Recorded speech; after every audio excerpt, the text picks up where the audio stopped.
পূর্ব ঘোষণা অনুযায়ী ৩১ ডিসেম্বর জুলাই বিপ্লবের ঘোষণাপত্র পাঠ করার কথা ছিল। এ নিয়ে ৩০ ডিসেম্বর রাত থেকেই শুরু হয় নানা জল্পনা কল্পনা। গভীর রাত পর্যন্ত চলে বৈষম্য বিরোধীদের মিটিং।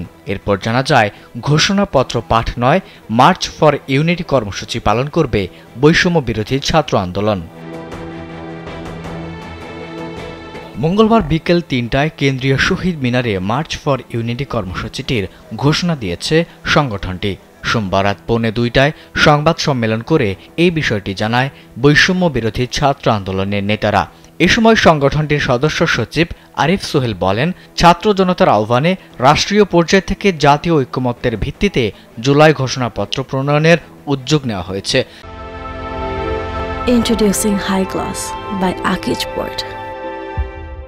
ছাত্র জনতা এই সময় উপযোগী উদ্যোগকে সাধুবাদ জানাচ্ছে। এরই ধারাবাহিকতায় মঙ্গলবার বিকেল ৩টায় কেন্দ্রীয় শহীদ মিনারে মার্চ ফর ইউনিটি কর্মসূচির ঘোষণা করা হলো। তিনি বাংলাদেশের আপামর জনসাধারণের প্রতি আহ্বান জানিয়ে তাদের উদ্দীপনার সাথে সংগঠিত হয়ে এই কর্মসূচিতে স্বতঃস্ফূর্তভাবে অংশগ্রহণ করতে বলেন। এ সময় জাতীয় নাগরিক কমিটির মুখ্য সংগঠক সার্জিস আলম বলেন, অন্তর্বর্তী সরকার অনুভব করেছে যে পুরো বাংলাদেশকে একটি ঐক্যবদ্ধ জায়গায় এনে রাষ্ট্রের পক্ষ থেকে জুলাই অভ্যুত্থানের ঘোষণাপত্রটি আসা উচিত।